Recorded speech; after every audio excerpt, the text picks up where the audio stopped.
Hello दोस्तों, स्वागत है आपके अपने YouTube channel three little tutor में। जैसा कि आप लोग जानते हैं कि मैं केंद्रीय विद्यालय में एडमिशन से संबंधित तमाम तरह की जानकारी लेकर आते रहता हूं और इसी संबंध में एक नई और महत्वपूर्ण जानकारी लेकर आया हूं, क्योंकि इस विषय पर बहुत सारे कमेंट आ रहे थे और पूछा जा रहा था कि क्या जो सरकारी नौकरी में नहीं है उनके बच्चों का एडमिशन होता है, क्या वो फॉर्म डाल सकते हैं या नहीं डाल सकते हैं। तो इस संबंध में पूरी जानकारी मैं लेकर आया हूं।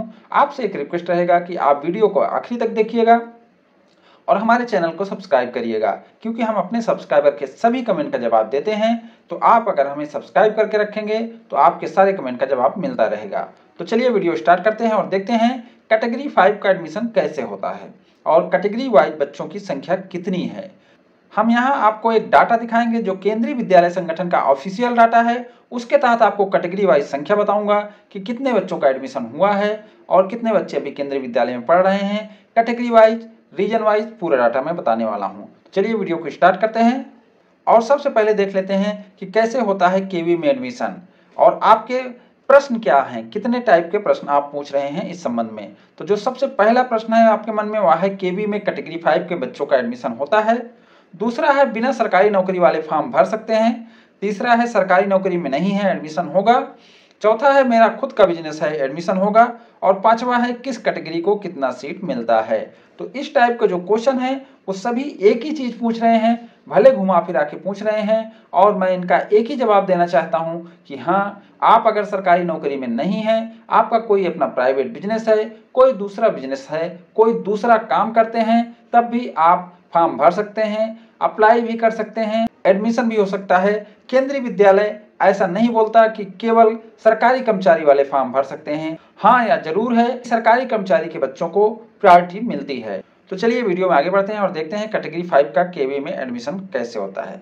कैटेगरी 5 या बिना सरकारी नौकरी वाले माता पिता जो अन्य दूसरा कोई भी काम करते हैं केवी में अपने बच्चों का फॉर्म भर सकते हैं, उनके बच्चों का एडमिशन भी हो सकता है। इसके लिए मैं आपको केवी का ऑफिशियल डाटा दिखाता हूं कि किस कैटेगरी में कितने बच्चों का एडमिशन केवी में हुआ है। अब जो बात मैंने कही कि केंद्रीय विद्यालय में तो सभी कैटेगरी को चांस मिलता है, लेकिन इसका आपको डाटा दिखाऊंगा ताकि आपको विश्वास हो सके कि जो बात मैं कह रहा हूं वह सही है। तो अगर आप कैटेगरी 5 से हैं, कैटेगरी 4 से हैं, कैटेगरी 3 से हैं, किसी भी कैटेगरी से हैं, तो आपको फॉर्म जरूर डालना चाहिए। आप फॉर्म डालिए, आपके बच्चे का एडमिशन होने का चांस रहेगा।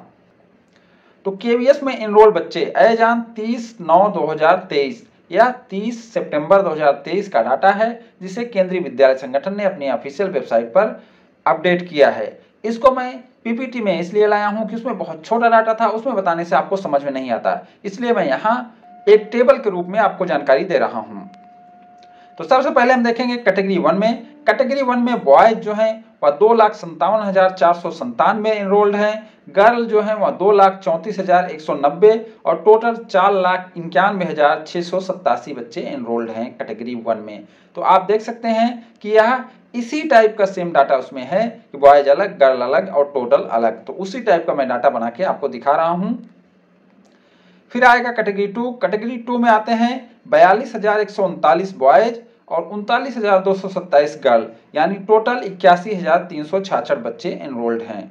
इसी तरीके से कैटेगरी 3 में 97,496 बॉयज और 85,698 गर्ल, टोटल 1,83,194 बच्चे कैटेगरी 3 में एनरोल्ड हैं। इसी तरीके से कैटेगरी 4 में 22,703 लड़के और 19,796 लड़कियां, टोटल 42,499 बच्चे एनरोल्ड हैं। इसी तरीके से कैटेगरी 5 में 3,01,703 लड़के और 2,48,503 लड़कियां, टोटल 5,50,206 बच्चे एनरोल्ड हैं। तो आप देख सकते हैं कि कैटेगरी 5 में सबसे ज्यादा बच्चे एनरोल्ड हैं। जो कैटेगरी 5 वाले अप्लाई किए थे उनकी संख्या सबसे ज्यादा है, या इसलिए ज्यादा है क्योंकि इसमें आरटी कोटा भी लागू है। आरटी कोटा में जो कैटेगरी 5 वाले अप्लाई किए थे उनकी संख्या भी इसमें शामिल होगी, क्योंकि यह कैटेगरी वाइज डाटा है। अब कैटेगरी 6 में है 27,617 लड़के, 24,063 लड़कियां, टोटल 51,680। यह कैटेगरी 6 केवल आईएचएल और पब्लिक सेक्टर केंद्रीय विद्यालय में लागू होता है और यह भी कैटेगरी 5 ही है, क्योंकि वहां एक कैटेगरी टॉप में बढ़ जाती है, इसलिए कैटेगरी 5 कैटेगरी 6 हो जाती है। तो इस तरीके से आप देख सकते हैं कि जो प्राइवेट बिजनेस वाले हैं, जो सरकारी नौकरी में नहीं हैं, उनके बच्चे भी केंद्रीय विद्यालय में पढ़ रहे हैं। अब केंद्रीय विद्यालय में पढ़ रहे हैं तो उनका एडमिशन हुआ होगा तभी पढ़ रहे हैं, विदाउट एडमिशन तो पढ़ेंगे नहीं। तो आप ये मान सकते हैं कि अगर आपके आसपास केंद्रीय विद्यालय है तो आप उसमें अप्लाई करिए, आपके बच्चे का भी एडमिशन होगा। टोटल डाटा भी देख लेते हैं। टोटल कैटेगरी में टोटल बॉयज जो हैं वो 7,49,155 और लड़कियां जो हैं वो 6,51,477 और टोटल है 14,06,32 बच्चे।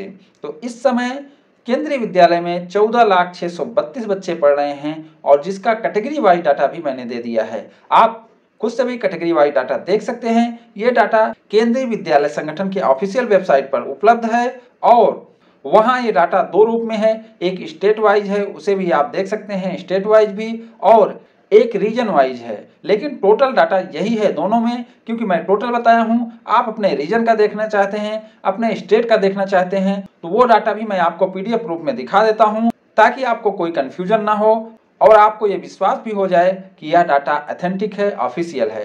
तो चलिए हम वो PDF देख लेते हैं।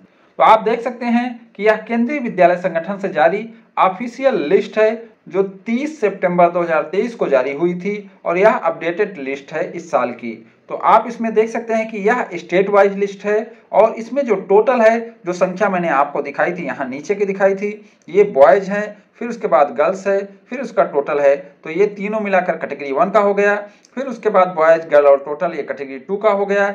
नीचे मैं डाटा दिखा रहा हूँ, ऊपर आप यहाँ देख सकते हैं, पहले बॉयज है, गर्ल्स है, टोटल है, ये कैटेगरी 1 है, फिर category 2, category 3, category 4, category 5, category 6 और यहाँ फिर टोटल कैटेगरी का टोटल भी यहाँ किया गया है।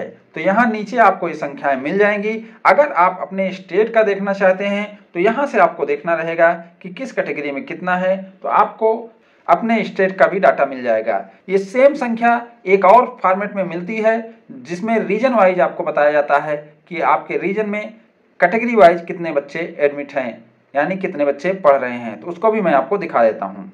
आप देख सकते हैं यह रीजन वाइज डाटा है, डाटा सेम है, केवल यहाँ रीजन वाइज ऊपर में बदलाव है, नीचे जो ग्रैंड टोटल है इसमें कोई बदलाव नहीं है। ये डाटा सेम वही है, क्योंकि पूरे भारत में तो बच्चे उतने ही हैं, इसलिए डाटा सेम है, लेकिन ये रीजन वाइज है। अगर आपको रीजन वाइज डाटा चाहिए तो इसे जूम करके देख सकते हैं, वीडियो को पॉज करके देख सकते हैं और अपने रीजन का डाटा यहाँ से भी ले सकते हैं, या आप ऑफिशियल वेबसाइट पर जाकर इसे डाउनलोड करके भी देख सकते हैं। चलिए वीडियो में आगे बढ़ते हैं।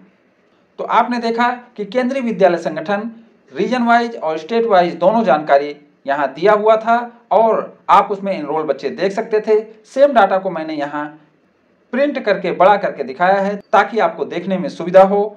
तो ये जो डाटा था वह केवी में पढ़ने वाले सभी वर्तमान बच्चों का डाटा है। ये पूरे भारत में केवी के बच्चों की लिस्ट है। आपके केवी में इससे अलग स्थिति हो सकती है। तो आप अगर अपने केवी में देखना चाहते हैं, अपने रीजन में देखना चाहते हैं, अपने स्टेट में देखना चाहते हैं तो उसका भी डाटा PDF में था, उसे आप जूम करके देख सकते हैं या ऑफिशियल वेबसाइट पर जाकर देख सकते हैं। तो आपको अपने स्टेट, अपने रीजन की स्थिति पता लग जाएगी और आपको यह भी पता लग जाएगा कि अगर आप कैटेगरी 5 से आते हैं तो आपके बच्चे का एडमिशन का कितना चांस है। तो ये महत्वपूर्ण जानकारी आपको देनी थी, क्योंकि कैटेगरी 5 वाले बहुत कंफ्यूज रहते हैं कि उनके बच्चे का एडमिशन होगा कि नहीं होगा, और बहुत सारे लोग तो इतना कंफ्यूज रहते हैं कि हम फॉर्म डाल भी पाएंगे कि नहीं डाल पाएंगे, क्योंकि उनके मन में ये रहता है कि केंद्रीय विद्यालय केवल केंद्रीय कर्मचारी के लिए या सरकारी कर्मचारी के लिए बने हैं, उसमें दूसरा कोई फॉर्म ही नहीं डाल सकता। तो फॉर्म डाल सकते हैं, एडमिशन भी हो सकता है। ये सही बात है कि एडमिशन के चांसेस कम रहते हैं, लेकिन जिस हिसाब से ये डाटा है उस हिसाब से कैटेगरी 5 को बहुत सारा चांस मिलता है और यह डाटा गलत नहीं हो सकता, क्योंकि ये ऑफिशियल वेबसाइट का डाटा है। तो उम्मीद करता हूं कि ये वीडियो आपको पसंद आया होगा। अगर ये वीडियो आपको पसंद आया हो तो इसे लाइक एंड शेयर करें और हमारे चैनल को सब्सक्राइब भी करें। Thank you for watching.